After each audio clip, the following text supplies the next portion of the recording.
পরদিন সকাল থেকেই আমার মনটা একদম অস্থির হয়েছিল। কালকের লিফটের ঘটনার পর কিভাবে আরিয়ানের মুখোমুখি হব ভেবেই পা কাঁপছিল। কিন্তু অফিসে এসে যা দেখলাম তাতে আমার পায়ের তলার মাটি সরে যাওয়ার জোগাড়। অফিসে ঢুকতেই শুনলাম কালকে ক্যাফেটেরিয়ায় যার সাথে কথা বলছিলাম সেই নতুন প্রজেক্ট ম্যানেজার রিয়াজকে নাকি অন্য একটা ডিপার্টমেন্টে ট্রান্সফার করে দেওয়া হয়েছে। আর এই সিদ্ধান্তের পেছনে কার হাত আছে তা বুঝতে আমার 1 সেকেন্ডও সময় লাগলো না। রাগে ক্ষোভে আমার গা জ্বলে গেল। নিজের কেবিনে ব্যাগটা রেখে সোজা আরিয়ানার কাচের কেবিনের দিকে পা বাড়ালাম। কাচের দরজাটা একটা ধাক্কা দিয়ে ভেতরে ঢুকতেই আরিয়ান ল্যাপটপ থেকে চোখ তুলে তাকালো। ওর মুখে বিন্দুমাত্র অপরাধ বোধের ছাপ নেই, বরং এক অদ্ভুত শান্ত আর আত্মবিশ্বাসী হাসি। আরিয়ান, তুমি রিয়াজকে ট্রান্সফার করে দিয়েছো? আমার গলার আওয়াজ স্বাভাবিক রাখার চেষ্টা করেও ব্যর্থ হলাম। আরিয়ান চেয়ারে গা এলিয়ে দিয়ে ল্যাপটপটা বন্ধ করলো। তারপর উঠে দাঁড়িয়ে ধীর পায়ে আমার দিকে এগিয়ে এলো। ওর প্রতিটি পদক্ষেপে সে চেনা নিয়ন্ত্রণ প্রবণতা। তারপর শান্ত গলায় বলল, আমি যেটা ভালো মনে করেছি সেটাই করেছি। আমি রেগে গিয়ে বললাম, এটা তোমার কোম্পানি হতে পারে, কিন্তু তুমি আমার পার্সোনাল লাইফ আর ক্যারিয়ার এভাবে কন্ট্রোল করতে পারো না। আমি চিৎকার করে উঠলাম, তুমি ভাবোটা কি নিজেকে? তোমার এই হিংসা আর পজিটিভনেস দিন দিন অসুস্থ পর্যায়ে চলে যাচ্ছে। কথাটা শেষ হতেই আরিয়ানের চোখের এক্সপ্রেশন বদলে গেল। শান্ত চোখ দুটোতে যেন এক লহমায় আগুন জ্বলে উঠল। ও এক ঝটকায় এসে দরজার লকটা গায়ের জোরে আটকে দিল। অসুস্থ? আরিয়ান আমার দিকে এগিয়ে এলো। ওর গলার আওয়াজ কমে একেবারে বরফের মতো ঠান্ডা হয়ে গেল, কিন্তু সেখানে ফুটে বেরোচ্ছিল তীব্র ক্ষোভ। আমি পেছাতে পেছাতে একেবারে কেবিনের বড় কাচের দেয়ালটার সাথে আটকে গেলাম, যেখান থেকে পুরো অফিস দেখা যায়, যদিও বাইরের কেউ ভেতরের কিছু দেখতে পায় না। আরিয়ান এসে আমার দুপাশে হাত দিয়ে কাচের দেয়ালে ভিড়ে দাঁড়ালো। ও এতটাই কাছে ছিল যে ওর বুকের স্পন্দন আমি স্পষ্ট শুনতে পাচ্ছিলাম। তুমি আমাকে অসুস্থ বলছো? ওর ডান হাতের শক্ত আঙুলগুলো আমার গালে আর চিবুকে এসে চেপে বসলো।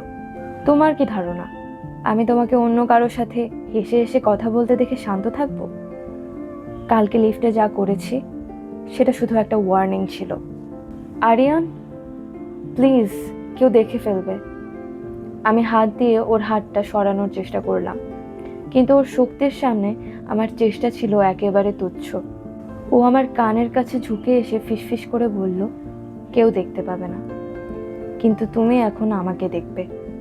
ওর উত্তপ্ত শ্বাস আমার ঘাড়ে লাগতেই আমি শিউরে উঠলাম। তুমি আমার, শুধুই আমার, এই কথাটা তোমার এই সুন্দর মাথায় ঢুকিয়ে নাও। বলার সাথে সাথেই ও আমার ঠোঁটে আবার নিজের অধিকার বসিয়ে দিল, কিন্তু কালকের চেয়ে আজকে ছিল বেশি তীব্র, দামাল আর একগুঁয়ে। ও যেন আমাকে শাসন করছিল। ওর মনের ভেতরের সব হিংসা আর জিদ উগরে দিচ্ছিল ওই একটা আদরে। আমি ওর বুকে ধাক্কা দেওয়ার চেষ্টা করলাম, কিন্তু ও আমার একটা হাত পিঠের পেছনে মুচড়ে ধরে আমাকে আরো শক্ত করে নিজের শরীরের কাছে চেপে ধরল।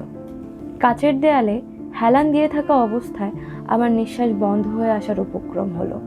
ওর শাসন আর ভালোবাসার এই তাণ্ডবে আমি আবারও নিজের ওপর নিয়ন্ত্রণ হারাতে লাগলাম।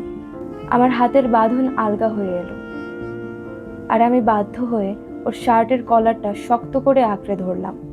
বেশ কিছুক্ষণ পর যখন ও আমাকে ছাড়লো, আমি হাঁপাচ্ছিলাম। আমার ঠোঁট দুটো লাল হয়ে গিয়েছিল, আর চোখ দিয়ে প্রায় পানি গড়িয়ে পড়ার অবস্থা। আরিয়ান নিজের হাত দিয়ে আমার চোখের কোণের পানিটুকু আলতো করে মুছে দিল। তারপর আমার ভেজা ঠোঁটে নিজের বুড়ো আঙুলটা ঘষে আবার সেই বাঁকা হাসিটা হাসলো, আর বলল, পরের বার আমাকে অসুস্থ বলার আগে ভাববে। আর শোনো, আজ বিকেলে মিটিং শেষ হলে সোজা পার্কিং লটে আসবে আমার গাড়িতে।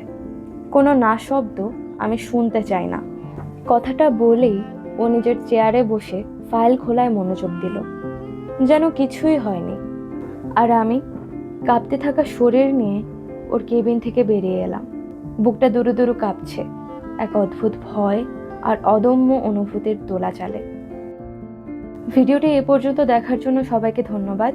ভিডিওটি ভালো লাগলে অবশ্যই লাইক, কমেন্ট, শেয়ার করে পাশে থাকবেন এবং চ্যানেলটি অবশ্যই সাবস্ক্রাইব করে দেবেন।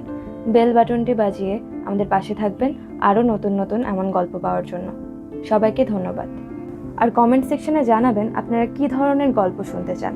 আমরা অবশ্যই চেষ্টা করব সে ধরনের গল্প নিয়ে আসার।